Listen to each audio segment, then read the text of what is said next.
যেটা দরকারি সেটা জানেন, যেটা দরকার নেই এটা জানে লাভ। কথা বুঝতে পারছেন? এখন বলেন আপনি এই ট্রাক ছাড়া সার্ভিসিং করতে পারবেন? সম্ভব?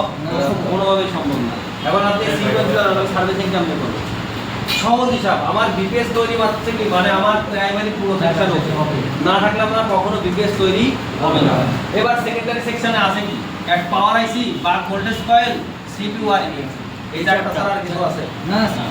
তাহলে প্রবলেম এটা ভয় পাবে আছেই তো এই চারটা, সার্ভিসিংও করবে তো এইটা, আর মাঝে কিছু কম্পোনেন্ট আপনি সার্কিট বোর্ডে হাতে গুনে গুনে বলি কম্পোনেন্ট আইসি আর হচ্ছে লাইন আর জাম্পার, এই চারটা ছাড়া আপনার করার কিছু আছে সার্কিট বোর্ডে? আপনি যে প্র্যাকটিক্যাল করেন এই চারটার বাইরে প্র্যাকটিক্যাল দেখান তো আমার অলরেডি চারটা আপনাদের শেষ। কম্পোনেন্ট উঠাইছেন না, লাইন চেক দিছেন না, মানে বাজার মধ্যে একটা লাইন ঠিক আছে কিনা দিছেন কিনা, আইসি টুলসেন লাগাইছেন না, জাম্পার করছেন না, আপনার প্র্যাকটিক্যাল হয়ে এটা তো টেকনিশিয়ান স্যার। হ্যাঁ কিন্তু বাকি আছে কি? বাকি আছে কি? হ্যাঁ সাইলেন্ট, আমি টেস্টিং এর কথা বলিনি, কথা সহজভাবে নেওয়ার চেষ্টা করেন। আপনি আইসি আইজক কাইলো তুলতে পারবেন, আপনি 20,000 টাকা দেন, আমি একটা টেকনিশিয়ানে সারাদিন বসে রাখতেছি, সারাদিন আমার লেভেল করে দিলাম, সারাদিন কম্পোনেন্ট তুললেন, কিন্তু রোগ ধরার একজন টেকনিশিয়ান বুঝে দেন তো আমাকে। হ্যাঁ স্যার, এটাই বুঝে দেন যে স্যার আপনি আমি 50,000 টাকা দিব তাকে মাসে, রোগ ধরা বুঝে দেন যে যত প্রবলেম আছে সে আমাকে বুঝে দিতে পারবে না, পাবেনই না, তা পাবে। আর যে পারে সে নিজে দোকান দেয়, সে পরের দোকানে থাকে না। পরের দোকানে কারা থাকে জানেন? যারা হ্যান্ড স্কিলে ভালো তারা থাকে, কিন্তু রোগ যারা ধরতে পারে এরা লোক পুষিয়ে রাখে। একটা ডাক্তারের কাছে যান, 1,000 টাকা ভিজিট দেন, রোগ ছেড়ে দেন, কিন্তু যে টেস্ট করলো তারা কয়টা যাবে? 20,000 30,000 টাকা টেস্ট দিয়ে দেন। তাহলে যে সারালো তারা দিলেন 1,000, আর যে ধরে দিল তারা দিলেন 20,000। তাহলে দামটা কার বেশি? ধরে দিল কার? কথা বুঝতে পারছেন?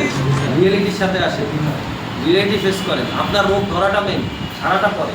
সারা আপনি এমনি শিখে যাবেন, সারা এমনি শিখে যাবেন। আপনি আমার সাথে থাকেন না, বেশি 1 মাস থাকেন, আপনার খোলা ফিটিং আইসিডি বলে এদিক সেদিক আমি যাবি, যত কাজ এমনি শিখে যাবেন। আপনাকে আমি সাত ধরা দিচ্ছি, কিন্তু সারের সাথে 1 মাস থাকবেন।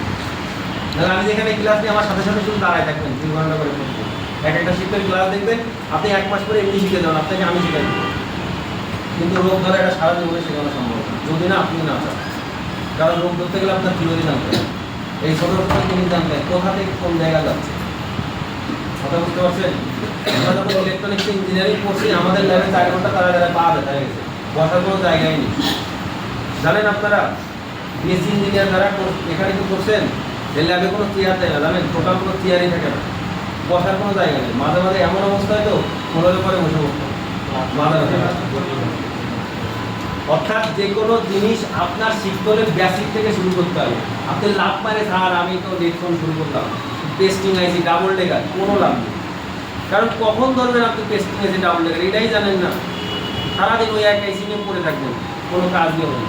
কারণ আইসিতে কখন ধরতে হবে এটা তো আপনার জানতে হবে। আপনি এসেই তো আর আইসি ধরতে পারবেন না, পারবেন? আর আমি তো বললাম আইসি এত সহজে নষ্ট হয় না, আইসি নষ্ট হলে এগুলো ক্রাইটেরিয়া থাকে।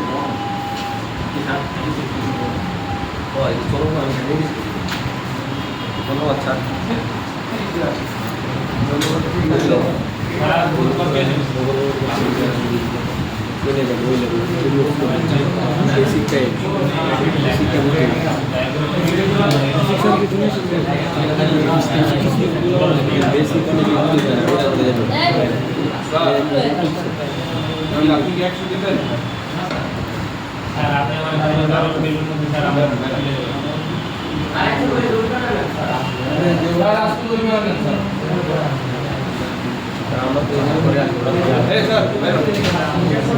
আপনি টি শার্ট নিয়ে পড়েন নাই, একবার আমি বইলে কেন বাইরান কোন ধরনের বেয়াদবি স্যার? আপনি কই জান ওই ম্যাডামের দিকে ই নিয়ে যান, টি শার্ট ব্যাগে থাকতে তারপর আপনারা পড়েন না, এটা কোন ধরনের বেয়াদবি? ম্যাডামের কথা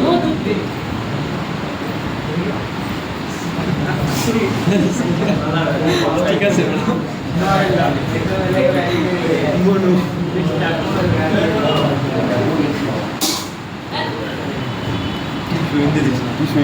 ಹಿಂದಿ ದಿಬ ಎಂದು ಸಣ್ಣ ಮೂಲ ತರ ಹೊರಬೇಕು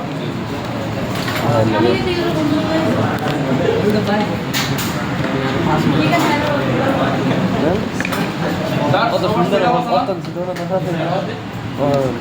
আজকে ওই জাম্পারটা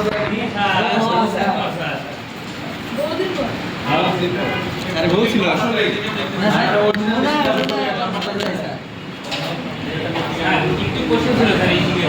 আচ্ছা এই স্যার